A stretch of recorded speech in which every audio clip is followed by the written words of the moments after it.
Growing up in Zimbabwe was interesting now that I've traveled and seen different lifestyles.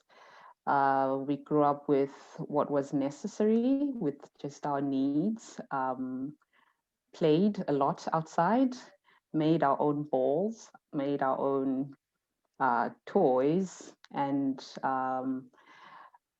the little that we had, in terms of the environment that we're close to, the fringes of our township was our environment. We'd go to a quarry dam to fish for tadpoles. And so it was a very happy childhood, carefree, not a lot of TV, not a lot of technology. So it was fantastic in its own Yeah, I was way, going to say simple and no fantastic. TV, and that sounds idyllic. Yeah, maybe 2 hours of cartoons in the afternoon, but a Yeah, lot of play. yeah. And you mentioned going out and sort of fishing for tadpoles and stuff like that. So, what was or what can you remember as being your first introduction to wildlife? What was the spark that went, yeah, I like wildlife. I want to be into wildlife.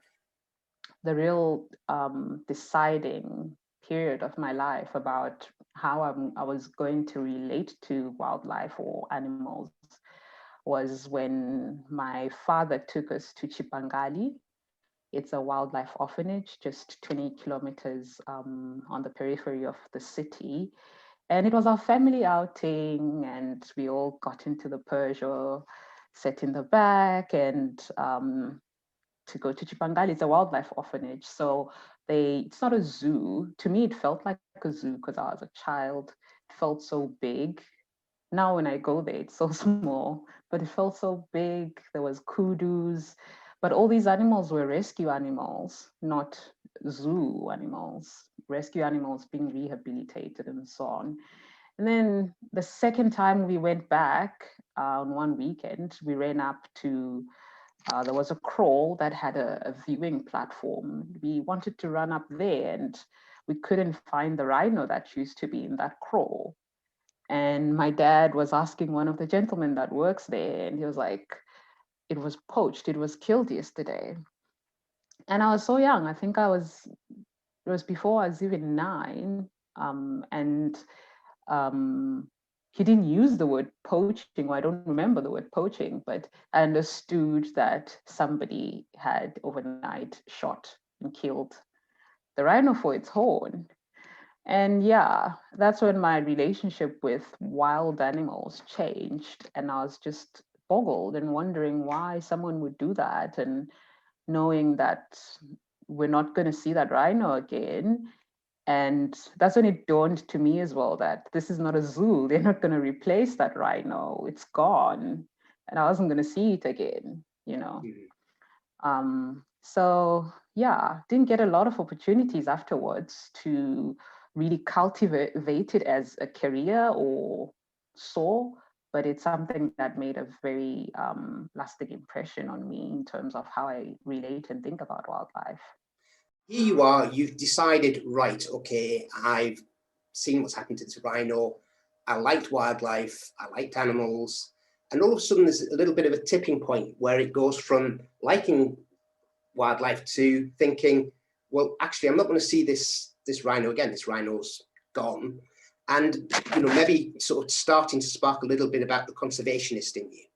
So, at that point, how did you then go about getting to where you are now? We didn't have any such component in our schooling. We had environmental sciences from primary school as a subject and high school, and your career options. And not to blame the teachers or to paint a uni brush over the system, but children are also influenced by what they see. I had periods of wanting to be a doctor, wanting to be a lawyer, but there were no doctors in my family, there were no lawyers in my family. In fact, there were never any formally employed, um, educated, if you could say, people in my family. So maybe that was advantageous to me because I didn't have that much of the pressure of this is the way. Maybe that gave me a little more room to imagine what my own life could be, because I knew for sure my parents did not want the life they have for me, and they said it clearly. Um, and I had to find the life I wanted. Initially, it was art, and my dad was like, no, something more serious, something more intellectual. No child of mine is going to be an artist. So I also loved sciences. I loved biology. Sometimes with church groups, we would go camping. So would camp in rural areas, rural schools, rural areas. Though those would be religious camps, I got a lot of time to relate to nature and feel on a spiritual level, on a personal level, that this is something I love.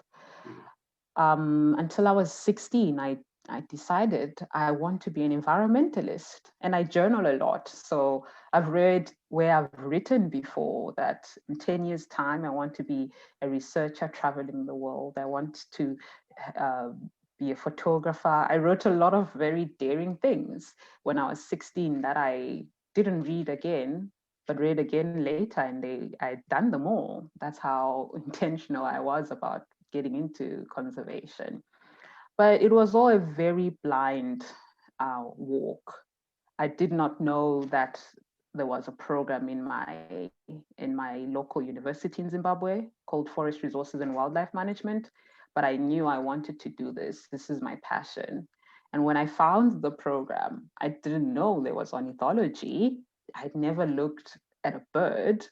I'd never thought of birds, but I fumbled my way through until I became a raptor biologist, counting migratory birds on a lookout in the US.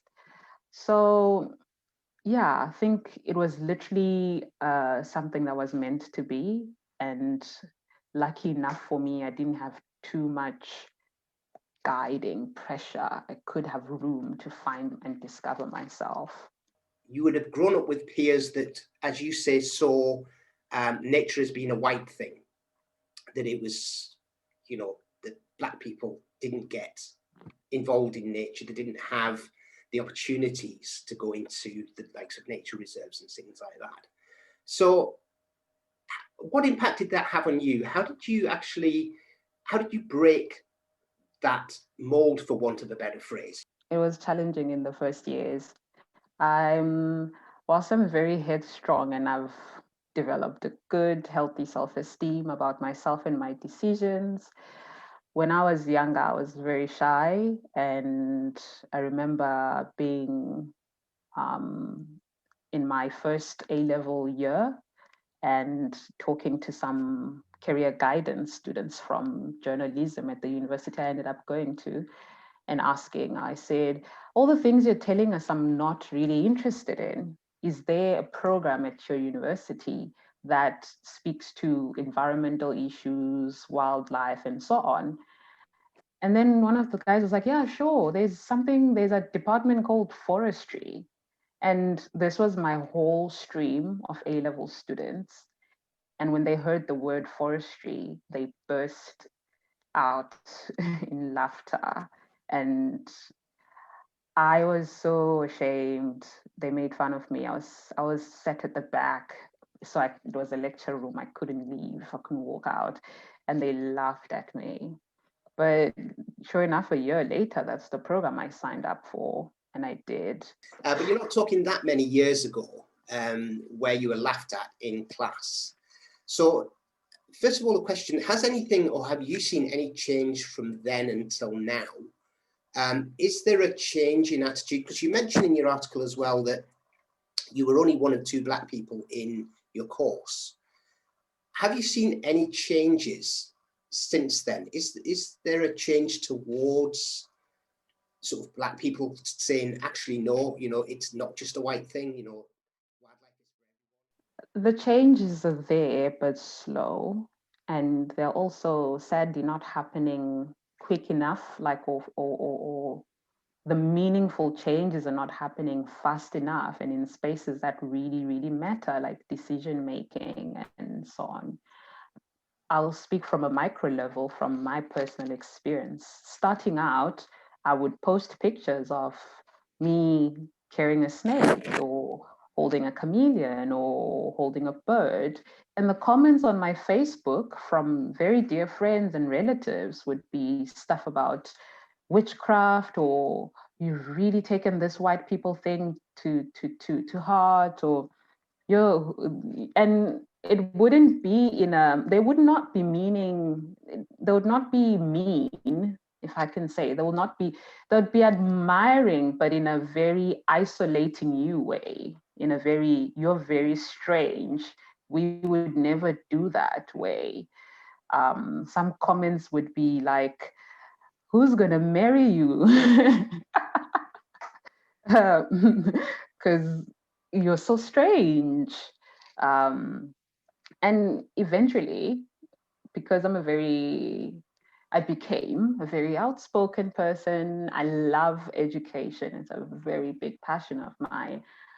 I started to educate, which is just because I network a lot and I make friends with important people. And then I realized, oh, you're actually an important person. How about I get you in a room and you talk about this and I bring some people to be your audience.